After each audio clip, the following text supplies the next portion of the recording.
नमस्कार। किमंतु लाइव में आप सबका फिर से एक बार स्वागत है।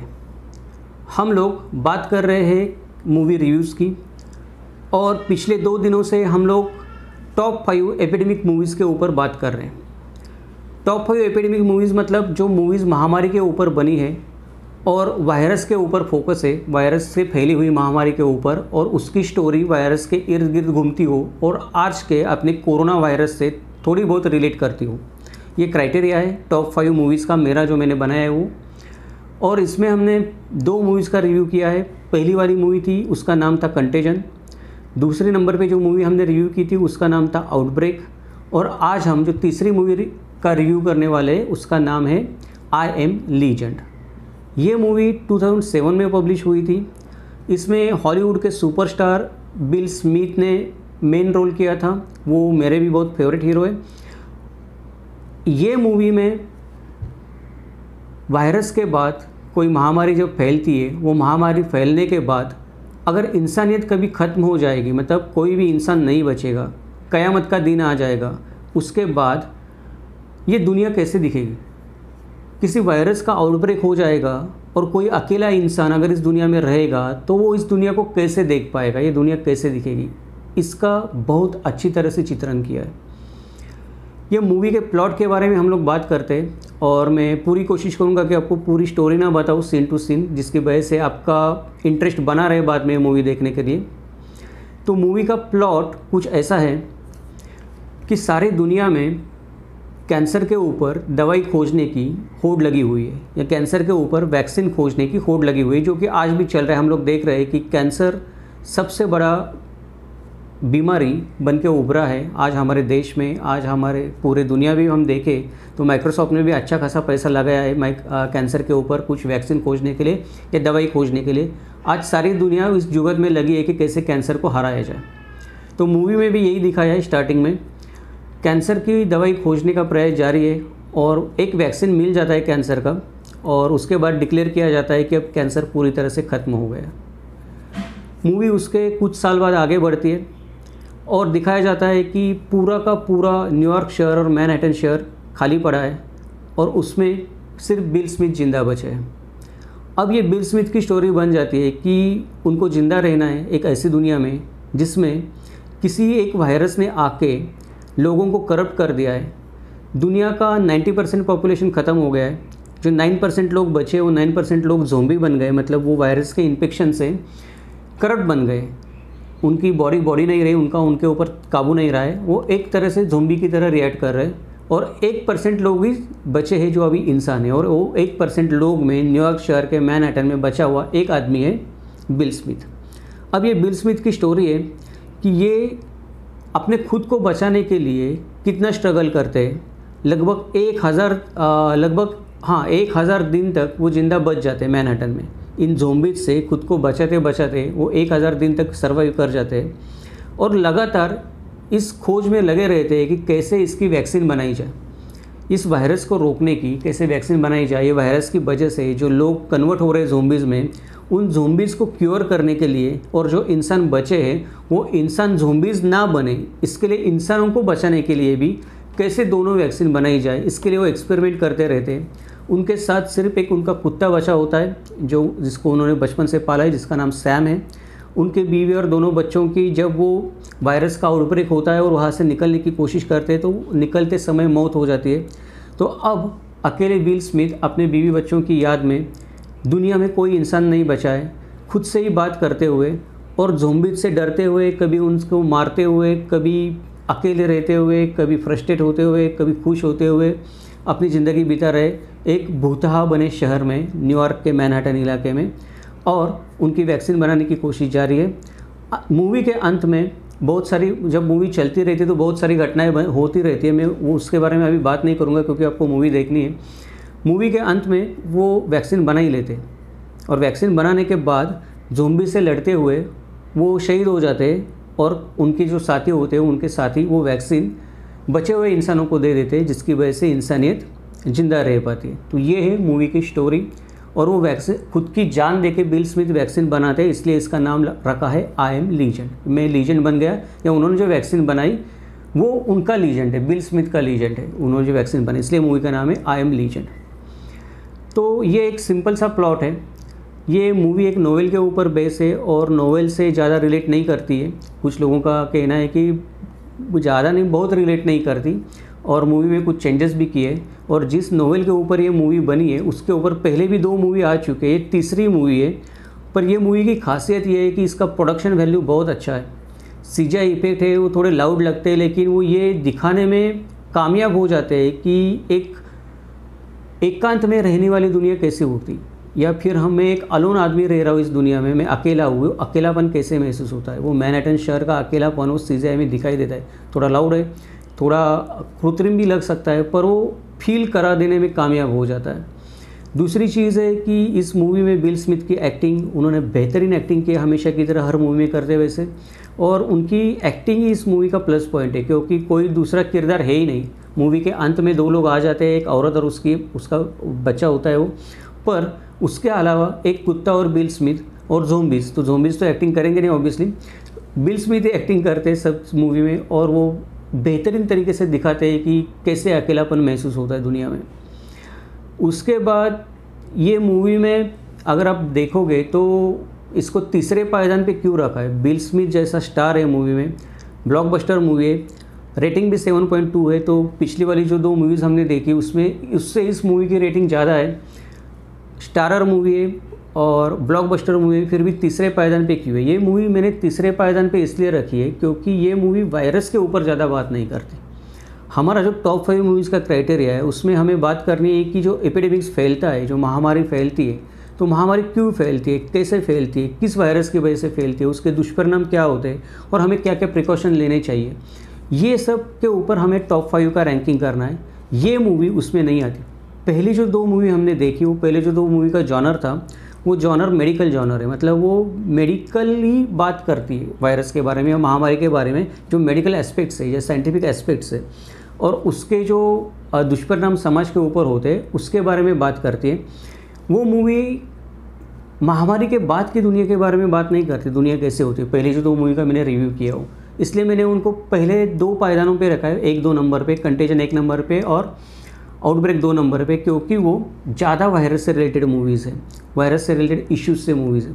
अब ये जो मूवी है ये बहुत बढ़िया मूवी है देखने के लिए, एंटरटेनिंग मूवी है, लेकिन ये वायरस से बारे में कम बात करती है। ये महामारी कैसे फैली, क्यों फैली, उसको अगर फैलने से रोकना है तो क्या करना पड़ेगा, क्या क्या गलती हो गई। ये रियल लाइफ मूवी नहीं है, ये थोड़ी फिक्शन मूवी है, ये बात की बात करते हैं, क़यामत के दिन के बाद की।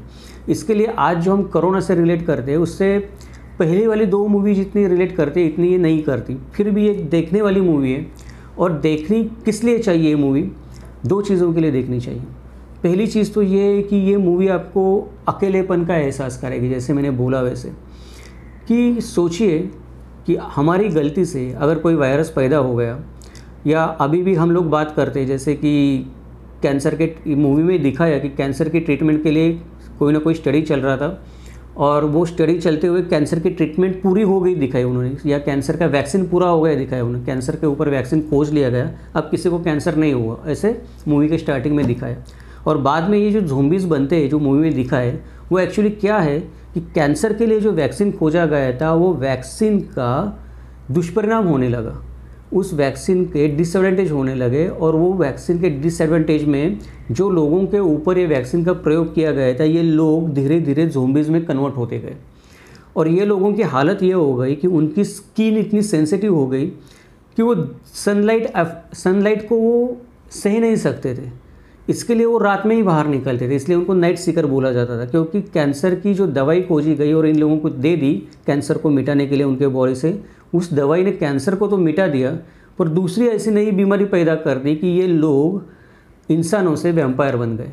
तो कभी कभी ये होता है, हमने देखा है, अभी कोरोना के बारे में भी कहा गया है कि कोरोना का वायरस इसलिए बनाया गया, कोरोना का वायरस नेचुरल नहीं था, कोरोना का वायरस लैब में बनाया गया, और उसका एक रीज़न ये भी दिया गया, उस एक तर्क ये भी दिया गया कि कैंसर की दवाई खोजने के लिए जो कुछ एक्सपेरिमेंट किए गए, उन एक्सपेरिमेंट से कोरोना वायरस बना, ऐसा एक तर्क था। वो बहुत सारे न्यूज़पेपर में और अपने न्यूज़ में, इलेक्ट्रॉनिक मीडिया में भी आपने सुना होगा कि दिया गया कोरोना वायरस की उत्पत्ति के लिए। तो वही चीज़ उसमें दिखाई है मूवी में, कि कैंसर की दवाई खोजते वक्त एक वायरस हो गया, वो जो वैक्सीन खोजा गया वो वैक्सीन ही खुद में एक वायरस साबित हो गया और लोग इंसान से वैम्पायर बन गए। तो हमें ये मूवी देख के ये चीज़ सीखनी है कि हम जब किसी बीमारी का इलाज करने के लिए कोई नई वैक्सीन ईजाद कर रहे या कोई नई चीज़ ढूंढ रहे तो उसका परीक्षण ठीक से होना चाहिए, उसका जो भी टेस्ट होते हैं वो टेस्ट ठीक से होने चाहिए, उसको जितना समय लगता है उतना समय मिलना चाहिए टेस्टिंग के लिए। अगर हमने आज वैक्सीन बनाया और टेस्टिंग किए बार कल ही उसका यूज चालू कर दिया और उस वैक्सीन का कल को कुछ दुष्परिणाम हो गया तो पहली वाली बीमारी रह जाएगी दूर, दूसरी कोई बड़ी बीमारी हमारे सामने आ जाएगी जिससे हम निपट नहीं पाएंगे। आज भी हम लोग क्या कर रहे हैं, हम लोग घर में बैठ के लॉकडाउन में बैठ के हम लोग ऊब गए घर में बैठ के, हमें अभी घर में नहीं बैठना, हम थक गए, हम चाहते हैं जल्दी से कोई वैक्सीन आए। तो हमने क्या, हमारी वजह से क्या हो गया है, जो वैक्सीन खोज रहे हैं उनके ऊपर भी प्रेशर बढ़ रहा है कि जल्दी से कोई वैक्सीन बने। पहले तो मौतें बढ़ रही है उसके ऊपर प्रेशर है ही, उनके ऊपर जो भी वैक्सीन खोज रहे उनके ऊपर दिन ब दिन जो मौतों के बढ़ते हुए आंकड़े आते हैं वो तो प्रेशराइज कर ही रहे, उनको पॉलिटिशियन प्रेशराइज कर रहे, बाद में हम लोग भी प्रेशराइज करेंगे अभी हमें घर में नहीं बैठना है, जल्दी से वैक्सीन लाओ, जल्दी से वैक्सीन लाओ।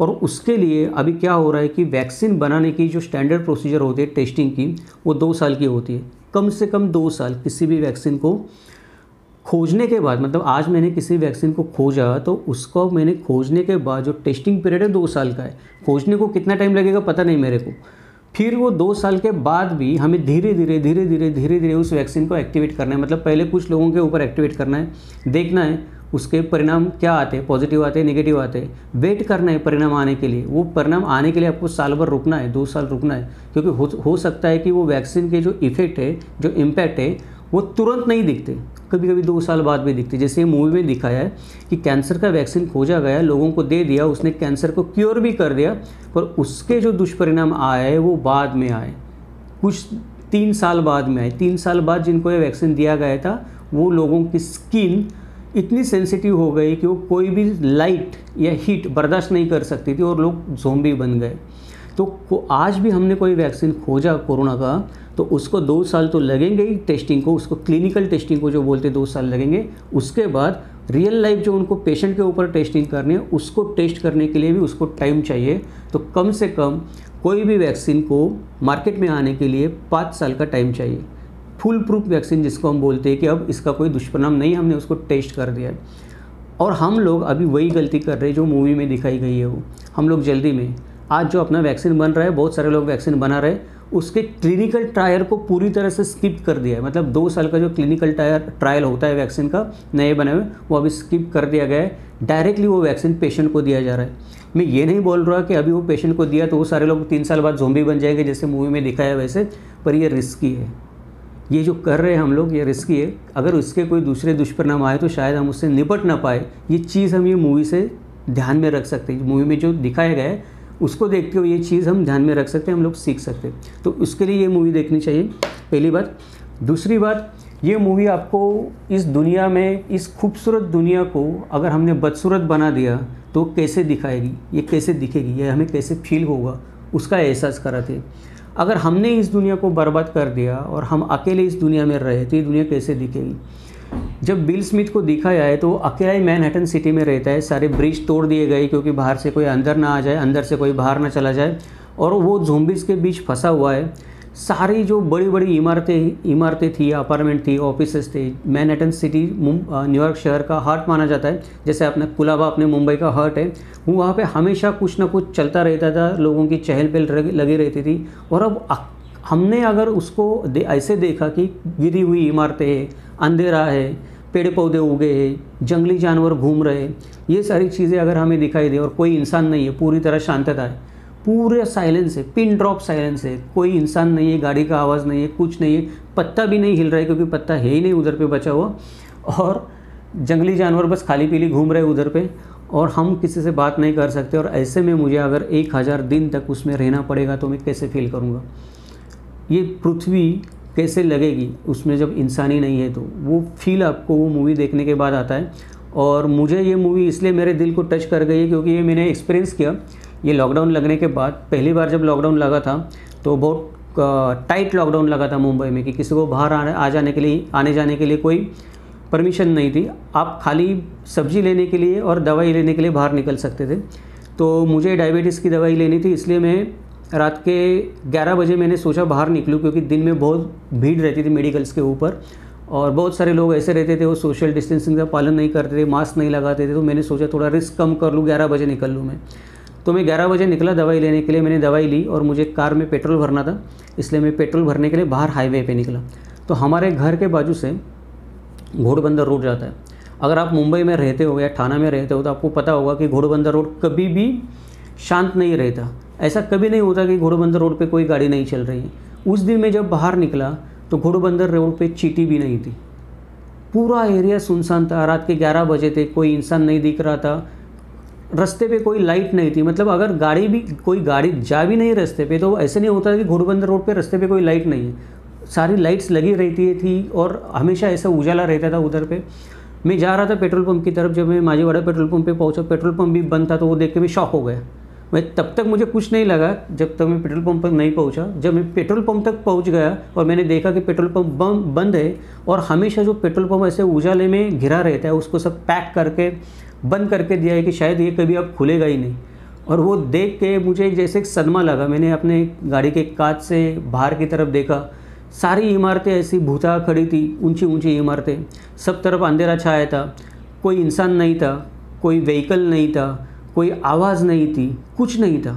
और उस टाइम पे मुझे बिल स्मिथ याद आ गई इस मूवी के, और मैंने ये महसूस किया या मुझे एहसास हो गया इस चीज़ का। मैंने अंदर से महसूस किया कि 2007 में जब ये मूवी आई थी तो हम लोगों ने उसको हंस के छोड़ दिया था, ऐसा कभी होगा ही नहीं, ऐसा कभी थोड़ी होगा कि कोई नहीं ऐसा हो, कोई वायरस आएगा और ऐसा आउटब्रेक होगा। लेकिन कोरोना वायरस आने के बाद वो सच्चाई सामने आ गई। देखो वो चीज़ रियलिटी में आ गई जो हमने मूवी में देखी थी।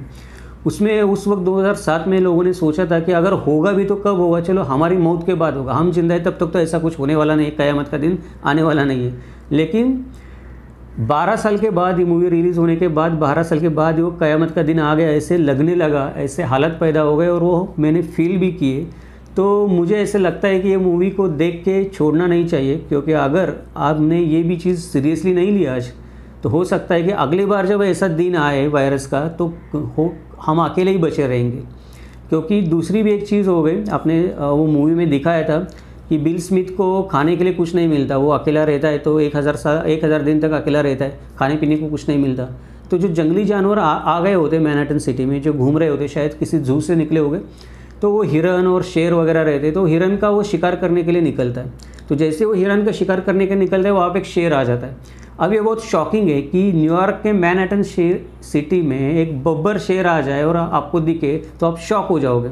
वैसे ही जब ये लॉकडाउन लगा उसके चौथे दिन के बाद ही मैंने न्यूज़पेपर में न्यूज़ पढ़ी कि ठाणा सिटी के बेतनी हॉस्पिटल के पास एक लेपर्ड दिखाई दिया और वो बहुत आराम से चल रहा था। उसका वीडियो शूटिंग भी अवेलेबल था, जो CCTV कैमरा में था।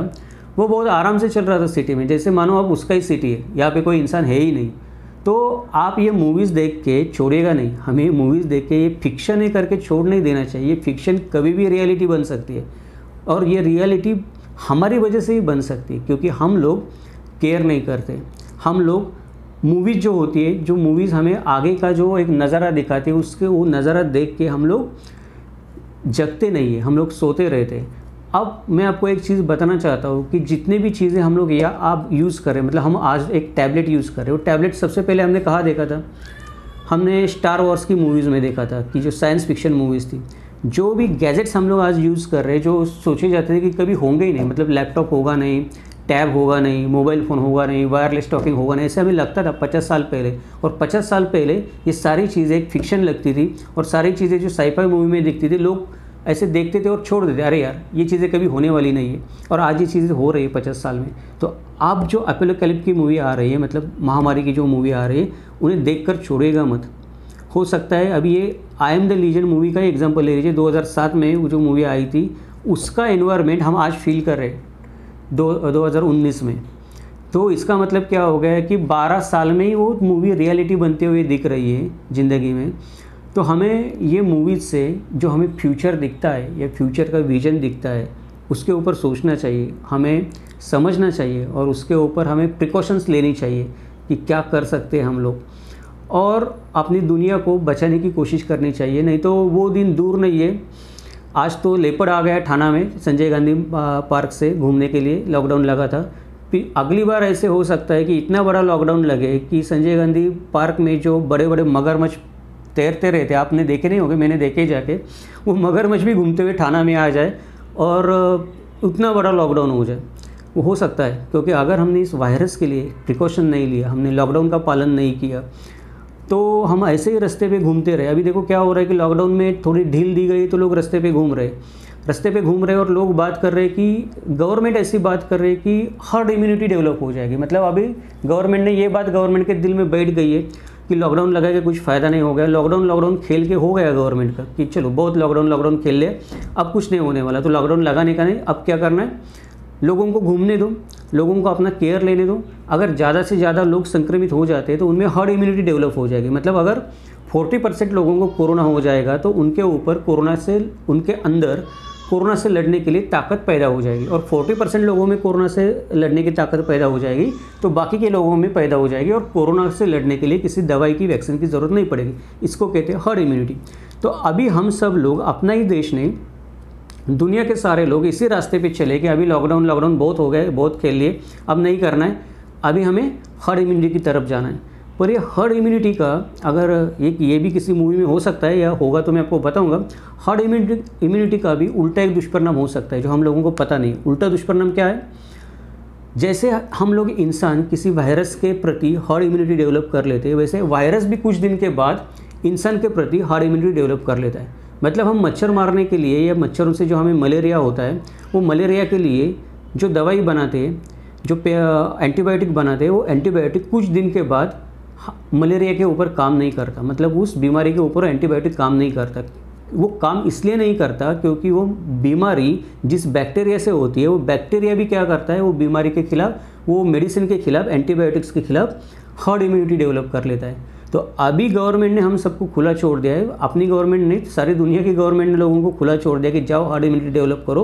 पर अगर इस मूवी में दिखाया है आई एम द लीजेंड में जैसे, वैसे वो वायरस नहीं कोरोना के अपने अंदर हर्ड इम्यूनिटी डेवलप कर ली हमारे खिलाफ, या फिर उसने ही अपना रूप बदल लिया। जैसे बोलते कि ये वायरस अपना रूप बदल रहा है, वो म्यूटेंट हो रहा है, वो अलग अलग जगह पे उसके अलग अलग प्रतिरूप है। मतलब ये एक ही वर्जन नहीं है वायरस का पूरी दुनिया में फैला है, वो बदल रहा है। तो अगर हम खुले में छूट गए, हम घूम रहे हैं अभी, और वायरस ने भी अपना प्रतिरूप बना लिया, वायरस भी म्यूटेंट बन गया और उसने हार्ड इम्यूनिटी डेवलप कर ली हमारे खिलाफ, तो हमें बहुत महंगा गिरेगा। इसके लिए हमें केयर करनी है। वायरस को, अगर कोरोना को, हमें वायरस को अगर मिटाना है तो उसका रास्ता ये नहीं कि लॉकडाउन लगाओ, उसका रास्ता ये नहीं कि खुले में घूमो, उसका रास्ता ये नहीं कि हार्ड इम्यूनिटी बनाओ, उसका रास्ता ये है कि वैक्सीन बनाओ, और वैक्सीन पूरे टेस्टिंग करके बनाओ। उसको 5 साल लगते तो 5 साल लगने दो वैक्सीन बनाने के लिए, जल्दबाजी मत करो। और उसके बाद इस वायरस को हमेशा के लिए मिटा दो। जैसे हमने देवी के वायरस को मिटा दिया, हमने पोलियो को वायरस को मिटा दिया, हो सकता है वो बाद में आ जाए वापस कभी डेवलप होके, पर आज के दिन तो हमने मिटा दिया है। पर उसके लिए हमने लंबी लड़ाई लड़ी है। तो कोरोना के खिलाफ भी हमें लंबी लड़ाई लड़नी है। अगर हमने इस लड़ाई में शॉर्टकट मारने की कोशिश की तो हमारा हाल आई एम लीजेंड मूवी में जैसा बिल स्मिथ का हुआ है वैसा हो जाएगा, इसमें कोई शक नहीं है। ये था मेरा आज का रिव्यू। आपको कैसा लगा आप बताइए। अगर कुछ बात छूट गई हो, कुछ आपके सजेशन हो तो आप मुझे कमेंट करके बताइए। दूसरा कोई मूवी आप जिसका चाहते हैं मैं उसका रिव्यू करूँ और उसके बारे में बताऊँ अपनी करंट सिचुएशन से रिलेट करके, तो वो भी आप मुझे बताइए। और आज हम यहीं पे रुकते। कल हम अपने चौथे नंबर के मूवी का रिव्यू करेंगे। उसका नाम है वर्ल्ड वॉर जी। उसमें ब्रैड पिट ने मेन रोल किया है। ब्रैड पिट भी मेरे बहुत चहेते एक्टर है, तो मैं वेट कर रहा हूँ कि कल उस मूवी के बारे में कब मैं रिव्यू करूँ उसके लिए। तो आप भी वेट कीजिए। मिलते हैं हम लोग कल 10 बजे वापस नई मूवी के साथ। उसका नाम है World War Z, starrer by Brad Pitt. Thank you very much. धन्यवाद।